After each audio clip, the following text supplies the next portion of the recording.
শুনছি না দাস আজিকালি ৰাস্তাত ডিউটি কৰা বৰ ভয় লগা হৈছে হয় দিয়ক কলিতা আপুনি একদম সঁচা কথাই কৈছে কি ক'ব আজিকালি চলিবিলাকো যেনকে সেনকে আহে উপায় নোহোৱা হৈছে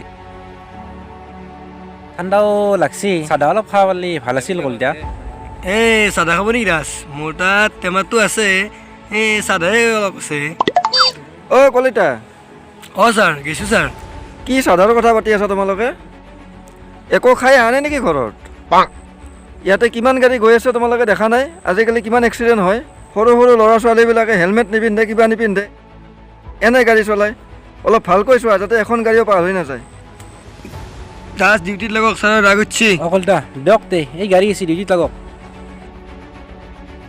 যাবা দিয়ক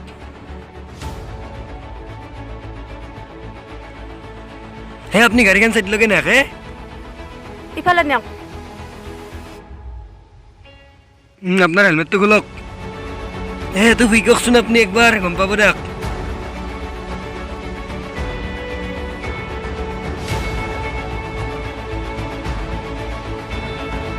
ঠিকে আছে ঠিকে আছে নে কলিতা ঠিকে আছে এখনক যাব দাং নেকি ঠিকে আছে ঠিকে আছে এইবিলাক আমি আপোনালোকৰ ভালৰ কাৰণে কৰি আছোঁ এমবিয়া ছাৰ ছাৰ আহিছে বৰুৱা ঠিকে চলি আছে ছাৰ ঠিকে চলি আছে মানে পিকনিক স্পটবিলাকত মদ পানী খাই বিৰাট উদ্ভণ্ডালি হয়তো গতিকে আপুনি চাব যাতে সেই প্ৰব্লেমবিলাক নহয় চেকিঙতে ৰাখি দিব বুজিছে নহয় ইয়াতে চেকিঙতে ৰাখি দিব এনালাইজাৰ পূৰা ইউজ কৰক কোনো যাতে সমস্যা নহয় আৰু চালান কাটিব কিন্তু চালান নোহোৱাকৈ নিদিব মই অকণমান স্পটৰ পৰা আহি আছোঁ স্পটত কি হৈ আছে চাই মই আহি আছোঁ শুনিছানে কলিতা অ'কে ছাৰ হৈ যাব ভালকৈ এইখিনি কৰক মই স্পটৰ পৰা আহি আছোঁ কি হৈ আছে গোটেইখিনি চাই আহিম বৰুৱা আমি আহি আছোঁ হ'ব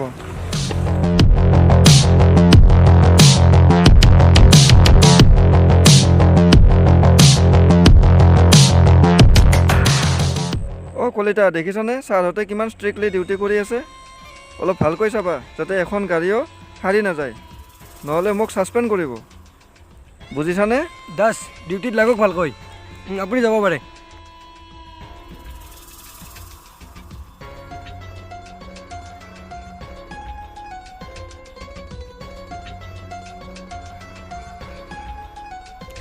চাবা অলপ ভালকৈ হেলমেট ক'ত হেলমেট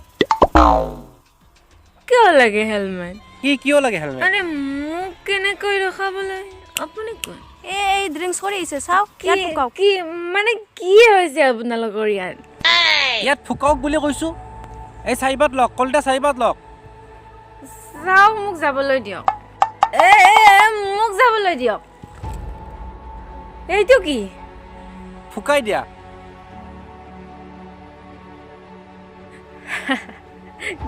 কি এইটো কলিতা আপুনি এইটো চাইড কৰক এই গাড়ী আহিছে মই তাত যাওঁ কি কৰি আছে আপুনি ক'ত যাব এই গাড়ীখন চাইড কৰক কি দাস কি হৈছে আপুনি গাড়ীখন চাইডলৈকে দেখক হেলমেট নাই এনেকৈ গাড়ী চলালে কি হ'ব অলপ জাগাটো এইকাৰণে আপোনালোকৰ কাৰণে চালানটো ৰেখা দিব লাগে ছাৰ এখেতৰ হেলমেট নাই ওচৰতে নাই এইকাৰণে অনা নাই নহ'ব হেলমেট পিন্ধিব লাগিব ন আজিৰ কাৰণে কৈ দিয়ক আৰু আপুনি দিবই লাগিব আপুনি চালানটো কাটি আজিৰ কাৰণে মাফ কৰি দিয়ক আৰু কলিতা গাড়ীখন দিয়ক ৰাজপথত দেখিবলৈ পাইছোঁ যে এগৰাকী যুৱতীয়ে মদ্যপান কৰি আহিছে তেওঁ নিজৰ দেহৰ ভাৰসাম্যতা ৰাখিব পৰা নাই আমাৰ কেমেৰা পাৰ্চন ৰূপমে সমগ্ৰ পৰিৱেশ দেখুৱাব ছাৰ চাওকচোন এখেতে ইমান ড্ৰিংকছ কৰি আহিছে চাইডত ৰখাই দিয়া 31 ডিচেম্বৰ গাড়ী দি পালন কৰি আহিছে দেখো আপুনি নামক বৈশ্য এখেতক ধৰক ছাৰ গাড়ী চাৰি ভাঙি আনিছে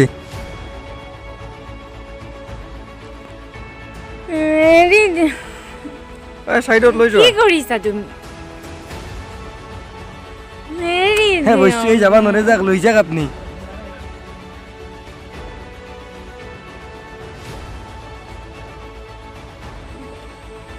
মোৰ গাড়ী আপোনাৰ গাড়ী পাব আমি এনেকৈ আপোনাক যাব দিব নোৱাৰোঁ বৰ্তমান আপুনি সুৰাপান কৰি আছে আপোনাৰ অৱস্থা একেবাৰে বেয়া বাদ দিয়া হে এই মুহূৰ্তত দেখুৱাবলৈ সক্ষম হৈছে যে যুৱতীগৰাকীয়ে তাৰ বহক। কথাই মানিব বিচৰা এই নাই। মই কিয় এই বহিব লাগে বহক। আপুনি কিমান খালে? হে কি হয় যাওঁ মোক যাবলৈ দিয়ক আজি 31 ডিচেম্বৰ মোৰ পাৰ্টি আছে যাওঁ মোক আপুনিতো যাবলৈ পাৰ্টি দিয়ক। কৰিয়ে আহিছেচোন কি কয় আৰু কেনেকৈ খাব আপুনি? কি কৈছে কি খাইছো মই তোৰ বাপেৰৰ পইচা দি খাইছো দেখি হে মোক যাবলৈ দিয়ক পাৰ্টি আছে মোৰ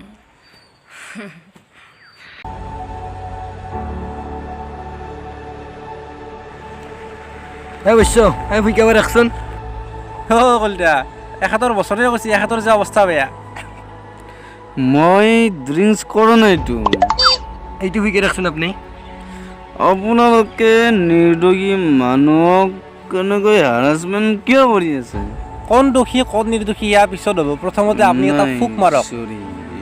আপোনালোকে এইটো ভুল কৰি আছে আপোনালোকে আমাৰ নিচিনা নিৰ্দোষী মানুহক কেনেকে হাৰাছমেণ্ট কৰিব নালাগে ছাৰ মানে যে 71 অৱস্থা একেবাৰে বেয়া নাই মইতো ড্ৰিংকছ কৰা নাই নহয় ছাৰ তেখেতে বহুত গিলি আহিছে তেখেতক দেখাত ভদ্ৰহান লাগে একদম হেলমেট পিন্ধি আহিছে নে ইয়াতে লৈ আহিছে হেলমেট পিন্ধি আহিছোঁ মই ছাইডত লৈ যাওকচোন চেক কৰক আপুনি নামক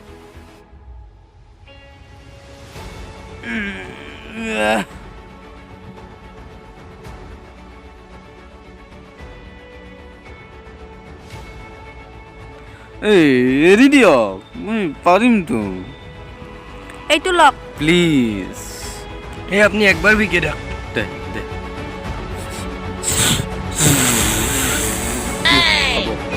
বাপ্পা ইমান গিলি আহিছে লাইচেন্স আছে নে নাই আছে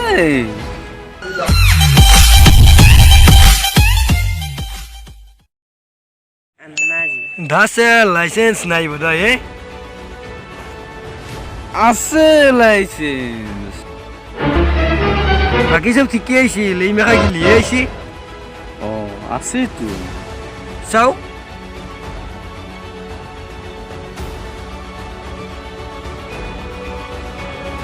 স্যার বাকি সব ইয়াত ঠিকে আছে কেৱল গিলিয়ে আহিছে একমাখান তাত ৰখাই থোৱা মোৰ কাম আছে আজি বছৰৰ লাষ্ট 31 ডিচেম্বৰ অলপ পাৰ্টি আছে প্লিজ জোকে ৰেখনকে কি খাইছে হবা এই ক'ত ড্ৰিংকছ কৰি আহিছে হ'ব এৰি দিয়ক না মই বাৰ বাৰ কৈ আছো আপোনালোকক বিশ্বাস নকৰে অলপ বুজকচোন আজি বছৰৰ লাষ্ট 31 পাৰ্টি আছে অলপ কি কৰে আপুনি মই চাৰ্ভিচ ইয়াতে বহক ঐ দাস ইয়াক বহাই দিয়ক অহ এৰি দিয়ক না কি হৈছে ইয়াত এই বহক ক'ত যায়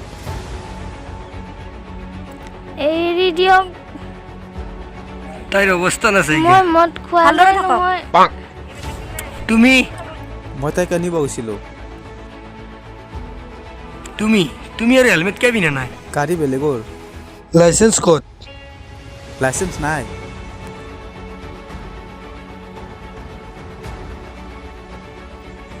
কি এইবোৰ এই নিদিয়াচোন ফুক বুলি কৈছোঁ ফুক কি এইবোৰ চাও বাপ্পা কম কিনা নাই দেই বাপ্পা তুমি হেলমেট নোহোৱাকৈ কিয় গৈছা মই তাইক আনিব গৈছিলোঁ কি হ'ব এতিয়া এই গাড়ীৰ চালানটো কাটক চালান কাটব লাগব আৰু এই গাড়ী মালিকক মাতিব দে তাইৰ মোচন নাচা কিয়া 2 পাত নহতে জখনি ভাল হৈছে বাচাৰ ভালকৈ থাকক পা হেলমেট নাই লাইচেন্স নাই বয়সত সৰু আৰু ই আনিব গৈছিলে কোন হয় লগ কি লগ হে দাস এই গাৰ্লফ্ৰেণ্ড লগ আমি বুজিব পাৰিম নে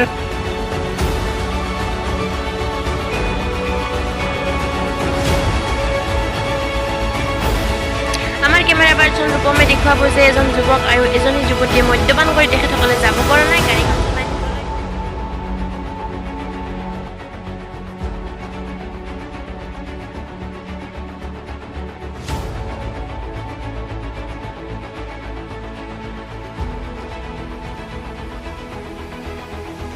ক'ত যায় বহক? আজি আমি নিজৰ মানে এই দায়িত্বৰ খাতিৰত ঘৰ সংসাৰ বাদ দি আজি তোমালোকৰ নিচিনা মানুহবিলাকক আমি ইয়াত ধৰিব লগা হৈছে। সমাজত এইবিলাক ব্যাধি কেতিয়া শেষ হ'ব? যেতিয়া তোমালোকে অলপ নিজে উপলব্ধি কৰিব পাৰিবা। তোমালোকে এজনে কৈছা ছাৰ্ভিচ কৰা, ইমান কম বয়সৰ ছোৱালী মানুহ হৈও তোমালোকে ড্ৰিংকছ কৰি আহিছা, এইবিলাকতো ভাল কথা হোৱা নাই নহয়। তোমালোকে সমাজৰ সুনাগৰিক হ'ব লাগিব, আৰু সুনাগৰিক হ'বলৈ হ'লে তোমালোকে সমাজৰ নিয়ম কানুনবিলাক মানি চলিব লাগিব। ঘৰৰ মা দেউতাৰ তোমালোকে অবাধ্য হৈছা, মা দেউতাৰ কথা নভবা হৈছা। আজিকালি হেলমেটৰ অভাৱত কিমান মানুহ দিনে দিনে মৃত্যুৰ মুখত পৰি আছে, তোমালোকে দেখিছানে নাই? চোৱা, প্ৰতিদিনে কিমান এক্সিডেণ্ট হৈ আছে, প্ৰতিদিন কিমান মানুহ মৰি আছে। গতিকে এইবিলাক বস্তু তোমালোকে উপলব্ধি কৰা, তোমালোকে এটা সমাজলৈ সুস্থ বাতাবৰণ কৰি আহা। আজি 31 ডিচেম্বৰ বুলি তোমালোকে এনেকৈ খাই ৰং ধেমালি কৰাৰতো কোনো যুক্তি নাই। আমি ৰং ধেমালিটো এনেও কৰিব পাৰোঁ, নে অলপ খাই ল'লেহে সেইটো কৰিব পাৰি। পাৰ্টি বুলি ক'লে অকল সেইটোৱে লাগিব, এনেধৰণেতো পাৰ্টি কৰিব পাৰা তোমালোকে। গতিকে মই তোমালোকক আহ্বান ৰাখিছোঁ, তোমালোকেতো আমাক জৰিমনা দিবই লাগিব, এইটো চৰকাৰৰ নিয়ম। কিন্তু মই বহুত বেছি কঠোৰ নহয়, মই তোমালোকক আজি মই আহ্বান ৰাখিছোঁ যাতে নেক্সট পৰ্যায়ত তোমালোকে এনেকুৱা ধৰণৰ কাম আৰু নকৰা। ছাৰ, ৰাজপথত 31 ডিচেম্বৰ বুলি আজি এনেকুৱা এটা পৰিস্থিতিৰ সৃষ্টি হৈছে, আপুনি এই সন্দৰ্ভত কি ক'ব? ইমান মাতাল দ্ৰব্য সেৱন কৰি যুৱক যুৱতীসকলে আহিছে। নাই, এইটোৱেতো ডাঙৰ সমস্যা হৈছে, আৰু সেইকাৰণে আমি আজি ইয়াত ডিউটি লৈছোঁ। বিশেষকৈ যুৱক চামৰ অলপ হেৰি থাকে, আৰু মানে এটা টেণ্ডেঞ্চি থাকে যাতে তেওঁলোকে অলপ ফূৰ্তি কৰাৰ নামত অলপ সেৱন কৰি লয় নিচাজাতীয় বস্তু। আমি সেইখিনি অলপ বাধা আৰোপ কৰিছোঁ, আৰু হেলমেট নোহোৱাকৈ যাতে কোনো হাৰি যাব নোৱাৰে তাৰ প্ৰতিও আমি নজৰ ৰাখিছোঁ। আমাৰ আছে সভাপতি আইসকলে গোটেইখিনি চাই আছে, আৰু গতিকে মই আপোনালোকৰ এই ডেইলি নিউজ মিডিয়াৰ জৰিয়তে মই গোটেই সমাজৰ প্ৰতি, ৰাইজৰ প্ৰতি আহ্বান ৰাখিছোঁ যে আচলতে আমি এদিন বা এঠাইত চেক কৰি আমি এইটো শেষ কৰিব নোৱাৰিম। এইটোৰ কাৰণে আমাক সকলোৱে সহযোগ কৰিব লাগিব, আৰু সমাজৰ প্ৰতিগৰাকী ব্যক্তিয়ে ইয়াৰ প্ৰতি সচেতন হ'ব লাগিব, যাতে আমি এই নিচাজাতীয় দ্ৰব্যটো আমি সমাজৰ পৰা মানে দূৰ কৰিব পাৰোঁ, বা হেলমেট পৰিধান কৰিহে মানুহে বাইক মানে চলায়, বা আমি সামাজিক অনুষ্ঠানত গ'লে যাতে আমি সুস্থভাৱে যাব পাৰোঁ, এটা সুস্থ সবল বাতাবৰণ সৃষ্টি কৰিব পাৰোঁ। মই সমাজৰ প্ৰতিগৰাকী ব্যক্তিলৈ আহ্বান ৰাখিছোঁ, সকলোৱে যাতে আমাক সহযোগ। ধন্যবাদ। আমি এই মুহূৰ্তত SI ছাৰৰ কথাখিনি শুনিলোঁ। SI ছাৰে ভাল কথা কৈছে। যুৱক যুৱতীবোৰে এনেকুৱাকৈ মাদক দ্ৰব্য সেৱন কৰে যে নিজৰ কথা নাভাবে, পৰিয়ালৰ কথা নাভাবে, তেওঁলোকৰ লগতে আনৰো ক্ষতি। আপোনালোকে চাই থাকিব আমাৰ এই বিশেষ প্ৰতিবেদন ডেইলি নিউজ 24। নমস্কাৰ। DSC ড্ৰামা এণ্ড ডান্স একাডেমীৰ উদ্যোগত আজি আমি এটা 31 ডিচেম্বৰ বুলি এখন শ্বৰ্ট ফিল্মৰ আৰু শ্বৰ্ট ফিল্মখন আপোনালোকে কেনে পায় জনাব। 31 ডিচেম্বৰ উপলক্ষে আমি সকলোৱে নিজক পাহৰি যাতে আমি উদযাপন নকৰোঁ। আমি যিকোনো বস্তু উদযাপন কৰাৰ ক্ষেত্ৰত আমি যাতে নিজক মনত ৰাখি সকলো কাম কৰি যাওঁ, সেই উদ্দেশ্যে আজিৰ এই ভিডিঅ'টো আমি বনোৱা হৈছে। আপোনালোকে চাব, সহায় সহযোগ কৰিব। ধন্যবাদ। এইখিনি